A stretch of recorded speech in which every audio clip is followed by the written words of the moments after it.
Innal hamdalillah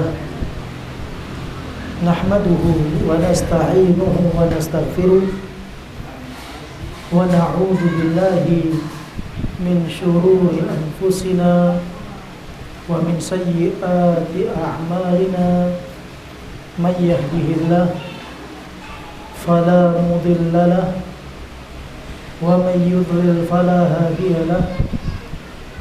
Asyhadu an la ilaha illallah wahdahu la syarika lah wa asyhadu anna Muhammadan abduhu wa rasuluh. Amma ba'du.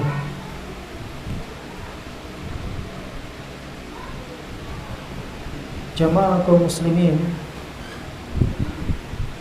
dan kaum muslimat yang semoga Allah merahmati kita semua. Puja-puji syukur kita haturkan hanya untuk Allah Jalla Jalaluhu. Salawat bertangkaikan salam semoga senantiasa tercurahkan untuk Nabi kita yang mulia Muhammad sallallahu alaihi wasallam. Pembahasan kita bersama kitab Ad-Da' wa Dawa tentang maksiat yang menyebabkan pelakunya lupa akan dirinya dan melalaikannya. Kita kemarin telah jelaskan di antara dampak negatif daripada kemaksiatan adalah pelaku maksiat lupa dengan dirinya dan melalaikannya. Tatkala seorang hamba berbuat dosa kepada Allah Jalla wa'ala dan dia melupakan Allah, maka Allah berikan hukuman untuknya. Yang pertama, Allah akan melupakannya. Yang kedua, Allah akan membuat dirinya lupa terhadap dirinya sendiri. Yang dimaksud dengan Allah melupakannya, Allah meninggalkannya, Allah mengabaikan dan menyia-nyiakannya. Yang dimaksud dengan ia lupa terhadap dirinya sendiri, ia lupa dengan kebahagiaan dirinya, ketinggian dan sebab-sebab keberuntungan, kebaikan dan kesempurnaan dirinya. Padahal Allah telah menyebutkan bahwa manusia itu telah Allah muliakan. Begitu pula yang dimaksud dengan ia melupakan dirinya sendiri, ia lupa terhadap aib yang ada pada dirinya, kekurangan, kejelekan, keburukan yang ada pada dirinya, sehingga dia tidak terfikirkan untuk menghilangkan kekurangan-kekurangan tersebut atau bahkan memperbaikinya. Begitu pula orang yang lupa terhadap dirinya, Allah buat dia lupa terhadap penyakit yang ada pada hatinya. Tidak terpikirkan baginya untuk menyembuhkan dan mengobati penyakit tersebut, menghilangkan penyakit tersebut, sehingga penyakit hati itu mengantarkan kepada kehancuran dan kebinasaan. Padahal dia adalah orang yang tertimpa dengan penyakit yang kronis, penyakit yang bertumpuk, atau disebut dengan penyakit komplikasi, yang nantinya akan menghancurkan dan menghantarkannya kepada kebinasaan. Dia tidak merasa itu dan tidak terlintas padanya untuk mengobati dirinya. Manakah yang lebih besar dan lebih berat di antara hukuman-hukuman Allah tersebut dibandingkan orang yang Allah buat dia lupa terhadap dirinya sendiri? Itu hukuman. Ada sebagian manusia menganggap musibah hanya kepada hal-hal yang sifatnya materialistis, sifatnya hanya jasmani, tubuhnya sakit, atau kepada harta yang kurang, pada keluarga yang sakit dan meninggal, dan yang demikian. Jika usaha dia selalu gagal, ya itu bagian daripada musibah, tapi tidak lebih besar dibandingkan ketika seorang tertimpa musibah pada agamanya. Sehingga hati meski dijaga dan diperhatikan. Coba kita perhatikan jemaah sekalian. Kita coba renungkan. Ada orang pada awalnya dia taat. Pada awalnya dia termasuk manusia yang dekat dengan Allah. Tatkala dia jatuh dalam dosa dan maksiat, kedekatan itu mulai renggang antara dirinya dengan Allah Jalla wa'ala. Lambat laun dia semakin jauh dengan Allah. Keinginan hati untuk kembali kepada ketaatan sangat kuat, tapi maksiat mengikatnya, sehingga kaki sangat berat melangkah ke tempat ketaatan dan ibadah yang dulu pernah dia lakukan. Coba untuk perhatikan orang yang biasa melaksanakan kewajiban-kewajiban sholatnya 5 waktu dalam sehari. Tatkala dia sudah tergelincir dalam satu dosa dan maksiat, akan terkikis. Yang 5 menjadi 4, yang 4 menjadi 3, sampai akhirnya akan sirna seluruhnya. Kala dia melihat manusia-manusia berbondong menuju rumah Allah dalam melaksanakan ibadah sholat, rasa hati ingin menuju ke rumah Allah, tapi dosa mengikatnya sehingga berat sampai di rumah Allah Jalla wa'ala.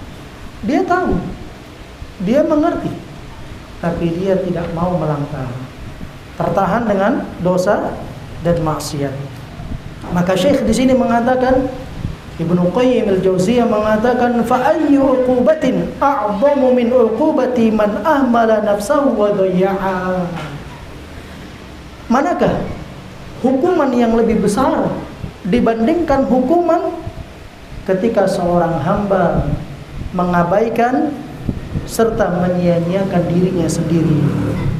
Wa nasiya masalihaha wa da'aha wa dawa'aha. Dia lupa akan kebaikan-kebaikannya, obat dan penyakitnya. Wa asbab sa'adatiha wa falahiha wa salahiha wa hayatiha al-abadiyah fin na'imil muqim. Sehingga dia pun lupa dengan sebab-sebab kebahagiaannya, kemenangan, kebaikan, serta kehidupan yang abadi di dalam surga Allah yang penuh dengan kenikmatan. Dia lupa itu. Oleh karenanya Al-Imam Ibnu Qayyim al-Jauziyah mengajak kita untuk merenungkan, mentadabburi, membayangkan kondisi manusia kebanyakannya. Kata Syekh di sini, wa man ta'ammala hadzal mawdi'a tabayyana lahu anna aktsara hadzal khalqi qad nasu anfusahum haqiqatan. Barang siapa yang mau merenungkan hal ini, jelas baginya bahwa kebanyakan manusia sungguh mereka telah melupakan dirinya secara sebenar-benarnya. Wa dhayya'uha wa adha'u haddaha min Allah. Bahkan dia menyia-nyiakan dan mengabaikan bagiannya di sisi Allah Jalla wa Ala. Wa ba'uha rakhisatan, bithamanin bakhsin bai'al ghubn, bahkan dia jual bagian tersebut dengan harga yang sangat murah, dengan perniagaan yang tertipu. Wa inna ma yadharu lahum hadza 'indal maut. Kapan perdagangan dan perniagaan itu ketahuan dia tertipu? Tatkala kematian telah berada di hadapannya, akan tampak kerugiannya.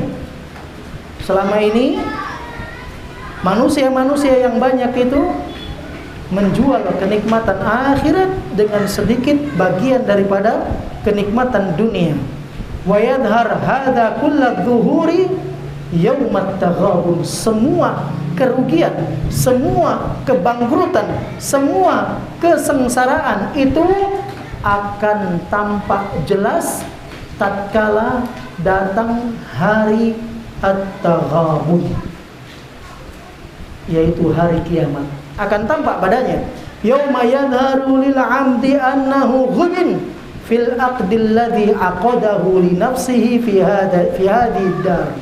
Di hari akan tampak pada seorang hamba bahwasanya dia terpedaya pada transaksi yang dia lakukan untuk dirinya dalam kehidupan dunianya. Wat tijaratul lati tajara fiha li ma'adihi, dan perniagaan yang dia lakukan untuk kehidupan setelah kematiannya, kehidupan di akhirat, kehidupan yang abadi. Fa inna kulla ahadin, ingat jemaah, karena kalau dia katakan aku nggak mau berdagang, aku nggak mau berniaga, orang yang hidup mau tak mau dia akan berniaga. Sehingga saya mengatakan fa inna kulla ahadin yattajiru fi hadhihi dar li akhirah, li akhirati. Ketahuilah sesungguhnya setiap manusia dia akan memperdagangkan dagangannya di dalam kehidupan dunia ini untuk akhiratnya. Dalam sebuah hadis yang disebutkan dari Abi Malik Al-Harithi Ibnu Asim Al-Asy'ari, beliau mengatakan Rasul sallallahu alaihi wasallam bersabda, at-tuhur syatrul iman. Kesucian itu adalah setengah daripada keimanan atau bagian daripada keimanan. Walhamdulillahi tamla'ul mizan. Ucapan alhamdulillah akan memenuhi timbangan. Wa subhanallahi walhamdulillahi tamla'ani aw tamla'u ma bainas samai wal ard. Kalimat subhanallah dan alhamdulillah atau kalimat satu dari keduanya akan memenuhi langit dan bumi atau di antara keduanya. Kemudian Nabi SAW mengatakan kullun nasi yaghdu. Setiap manusia dia akan terus berjalan, melangkah untuk memperdagangkan dagangannya. Faba'iun li nafsihi famubiquha aw mu'tiquha. Kata Nabi SAW, maka dia akan memperdagangkan untuk dirinya, apakah dia mau membebaskan dirinya atau bahkan mencelakakan dirinya ke dalam neraka. Na'udzubillah. Mau gak mau kita berdagang jemaah, karena kehidupan kita ini ada perjanjian antara kita dengan Allah Subhanahu wa ta'ala. Oleh karena itu, dalam berdagangan tentu ada yang rugi, ada pula manusia-manusia yang mendapatkan keuntungan. Saya yakin dimanapun bumi dipijak, dimanapun langit dijunjung, yang namanya pedagang tidak mau rugi. Saya yakin itu.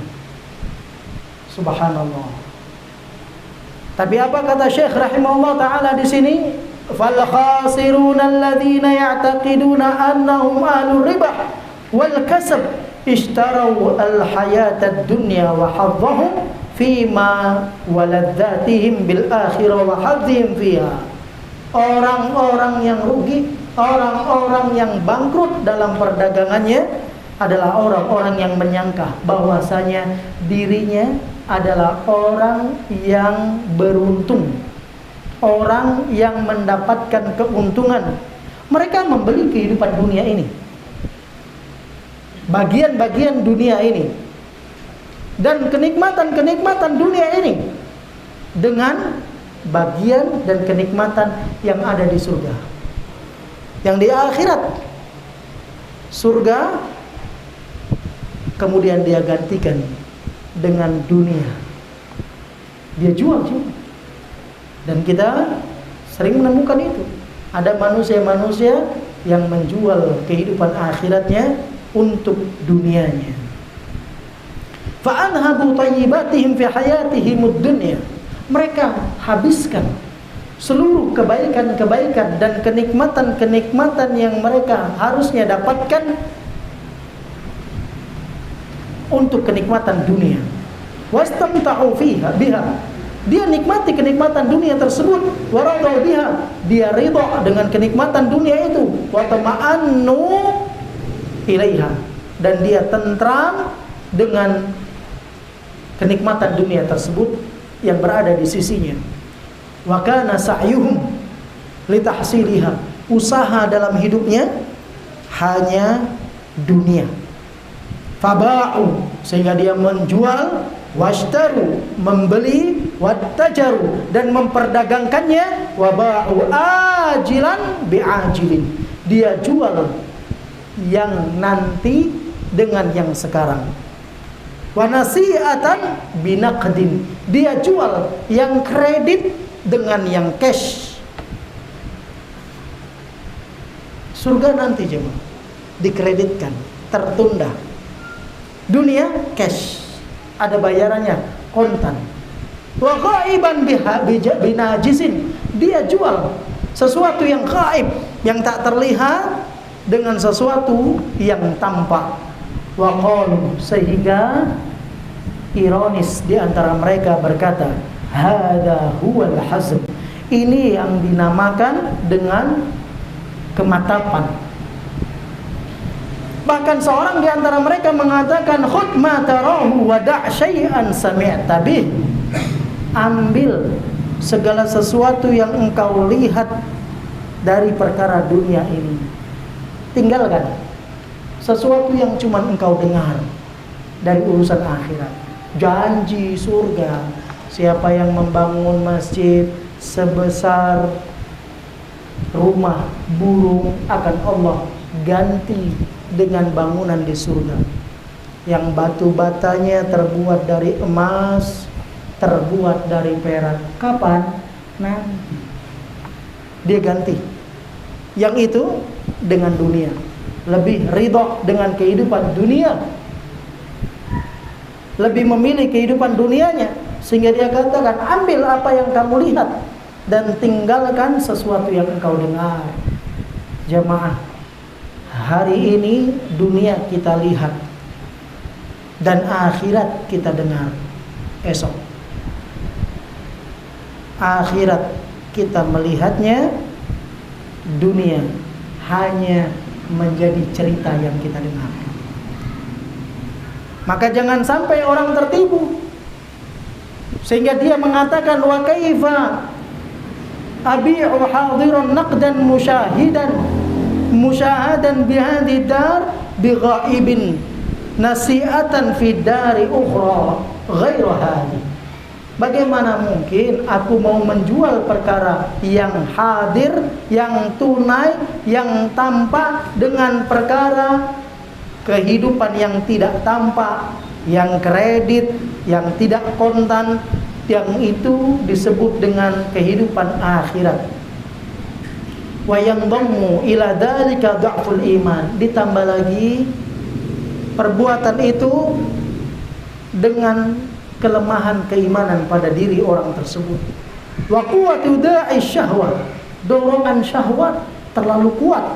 Wa mahabbatal ajilati wat tashabbuhu bibanil jins, dan kecintaan terhadap sesuatu yang kontan, yang disegerakan, serta ikut dengan model-model manusia yang sejenisnya.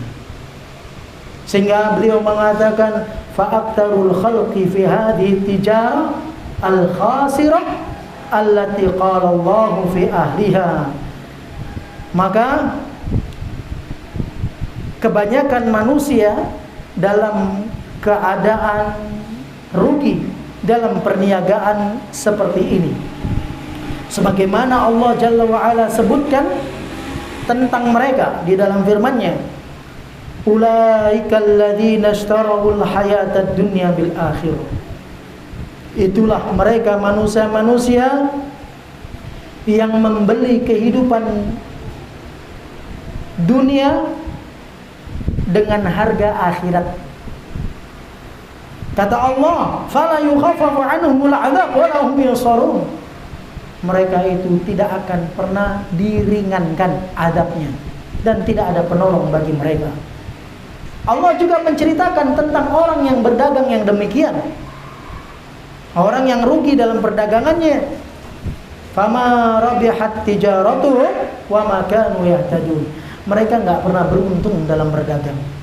Enggak ada untung dalam perdagangan mereka. Dia beli dunia ini dengan harga akhirat. Berbeda dengan orang-orang soleh yang nanti akan disebutkan, mereka beli akhirat dengan dunia. Dia beri akhirat dengan dunia.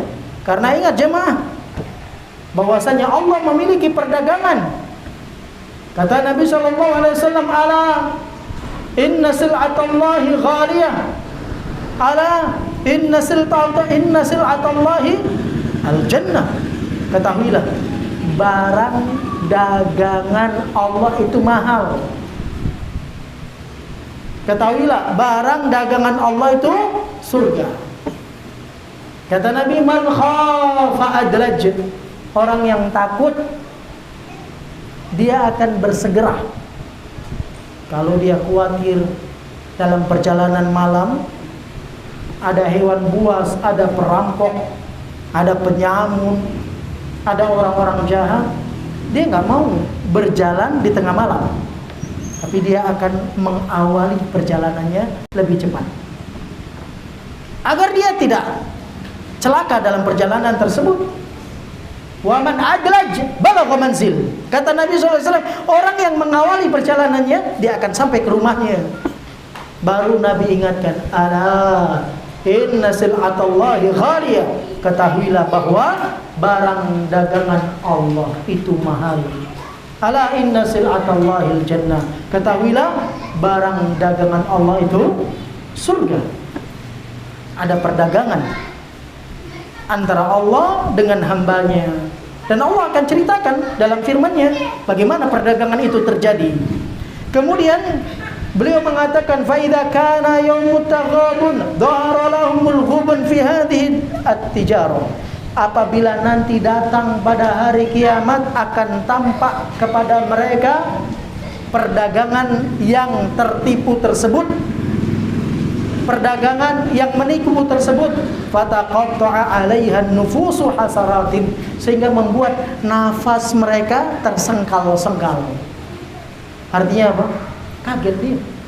Ternyata selama ini kita berdagang, selama ini dia berdagang dalam keadaan bangkrut, dalam keadaan merugi. Sedangkan orang yang kedua, orang yang berdagang mendapatkan keuntungan. Bagaimana perdagangan itu? Syekh mengatakan, wa ammar rabihuna fa innahum ba'u faniyan bibaqin. Adapun orang-orang yang beruntung dalam perdagangannya, maka sesungguhnya mereka menjual sesuatu yang fana dengan yang abadi. Wa khasisan binafisin, suatu yang murah dengan suatu yang mahal.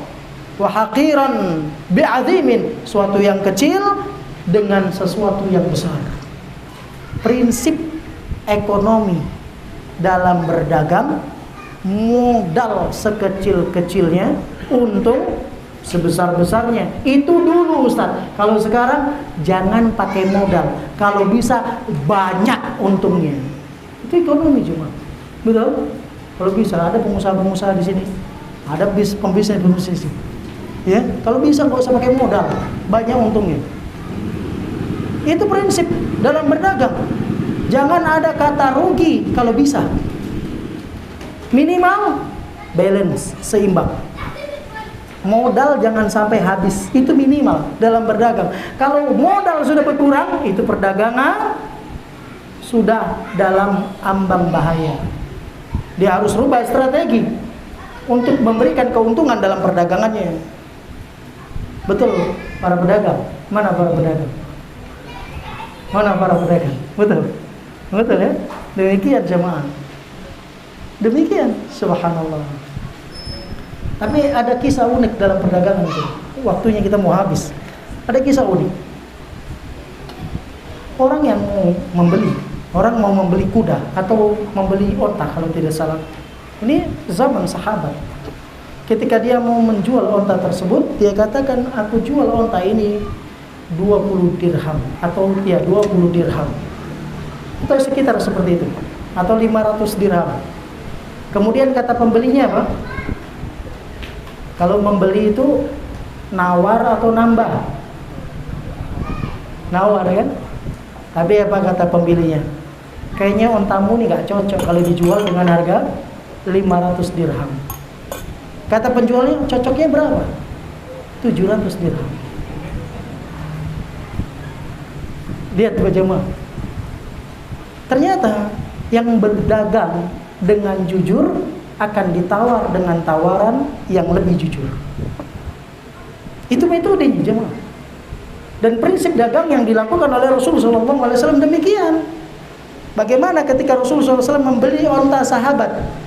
Ketika onta itu sudah kelemar jemaah, apa kelemar? Jalannya sudah lambat, lembek, ontanya kurus, kecil.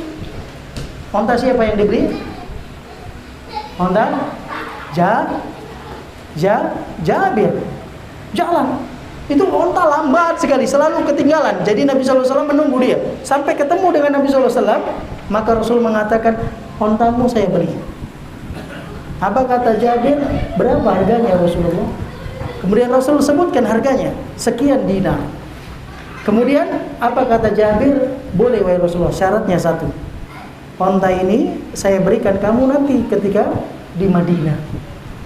Baik kata Rasulullah SAW. Ya, nanti diserahkan onta itu di Madinah. Ini masih perjalanan jemaah. Ini bolehnya membeli barangnya sudah ada, tapi nanti memberinya tertunda. Jual apa namanya? Baik, assalam. Baik, di situ apa yang terjadi? Sama Nabi SAW ditepuk ontanya. Tiba-tiba ontanya berubah jemaah. Jadi kenceng, jadi tambah kuat, tambah sehat. Onta yang tadi tertinggal maju menjadi onta yang paling terdepan, paling cepat. Subhanallah. Maka Rasulullah SAW mengikuti dia sampai di Madinah. Begitu sampai di Madinah, onta itu didatangkan ke rumah Rasulullah SAW. Apa kata Rasulullah SAW? Berapa tadi onta itu mau dibeli? Kemudian Rasulullah SAW, orang itu mengatakan sekian dinar. Maka Rasul berikan sekian dinar. Setelah itu apa kata Rasulullah SAW? Ambil dinar ini, bawa ontanya. Dibeli berapa? Dibeli berapa? Ambil dinar ini, bawa ontanya. Enggak dibeli jemaah. Enggak jadi dibeli. Nabi SAW enggak ingin membuat sahabatnya kecewa. Coba antum perhatikan, ada orang kadang-kadang berdagang, subhanallah, ini bagus, ini bagus, ini bagus, ini gini. Ini dia enggak kasih tahu aibnya. Dia nggak tahu, kasih tahu kerusakan. Yang dikasih tahu keunggulannya, kerusakannya nggak dikasih tahu. Makanya dikatakan oleh Nabi SAW, at-tajir yaqumu yaumal qiyamah ma'al fujjar. Kata Nabi SAW, itu para pedagang nanti akan dibangkitkan yaumul qiyamah bersama siapa? Bersama siapa cuma? Orang-orang yang fajir. Pedagang yang gimana? Ada aib ditutup. kelebihan ditampakkan, itu yang akan dibangkitkan bersama orang-orang yang fajir. Hati-hati jemaah. Baik, di sini beliau mengatakan waqulu ma miqdaru hadhihi dunya min awwaliha ila akhiriha. Orang yang beruntung dalam perdagangan ini ketika dia menjual yang fana untuk yang abadi, menjual yang murah untuk yang berharga, yang kecil untuk yang besar, dia berkata, apa sih nilai dunia ini dari awal hingga akhirnya? Hatta nabi'a haddana minallahi ta'ala wad daril akhirah biha. Sehingga kita harus menjual bagian kita dari Allah dan kehidupan akhirat dengannya. Fa kaifa bima yanalu al-'abdu minha fi hadhihi zaman fi hadha zaman al-qasir alladhi huwa fil haqiqati ka ghafwati hulum. Bagaimana bisa seorang hamba mendapatkan sesuatu yang dia mengambil bagian yang sedikit, yang singkat dalam kehidupan dunia ini dibandingkan dengan kehidupan akhirat sebagaikan mimpi. La nisbata lahu ila daril qarari albatta. Enggak ada perbandingan antara dunia dan akhirat. Seluruh nafas kita di dunia jemaah itu bagaikan satu hembusan nafas di akhirat.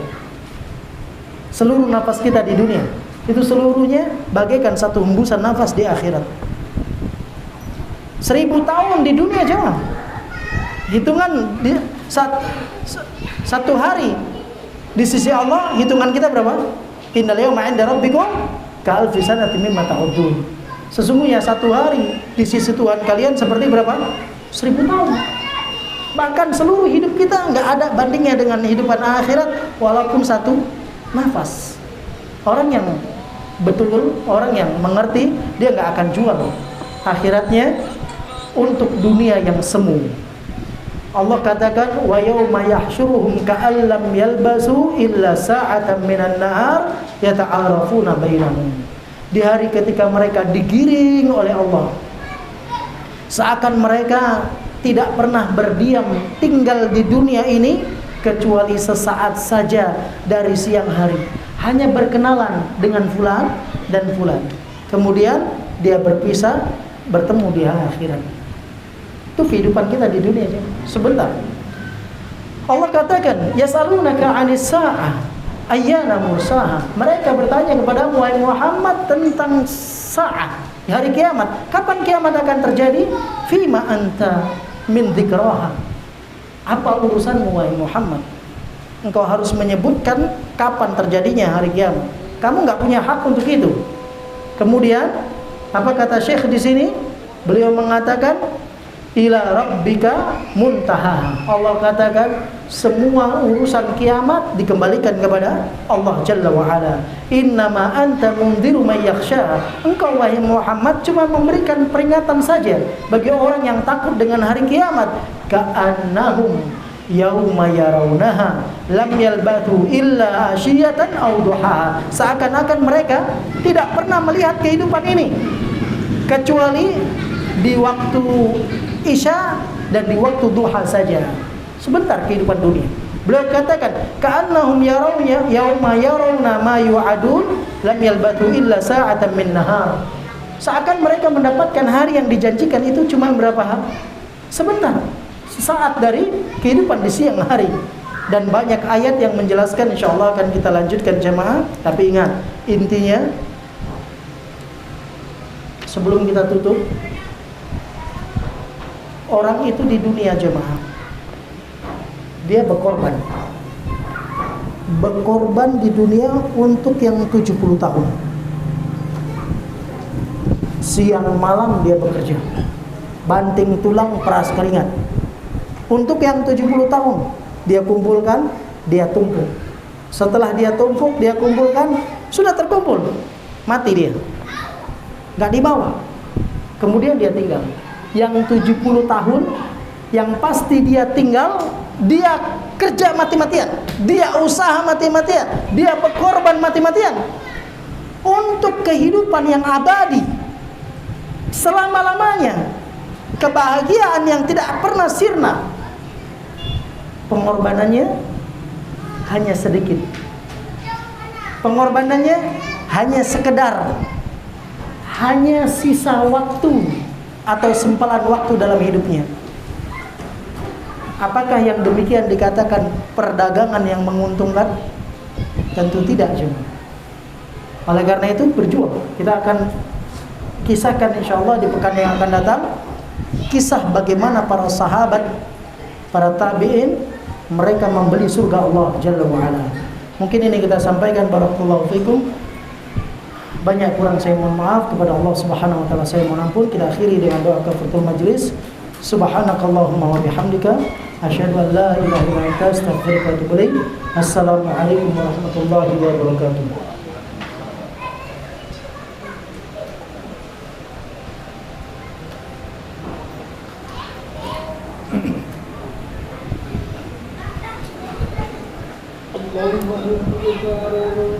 Allah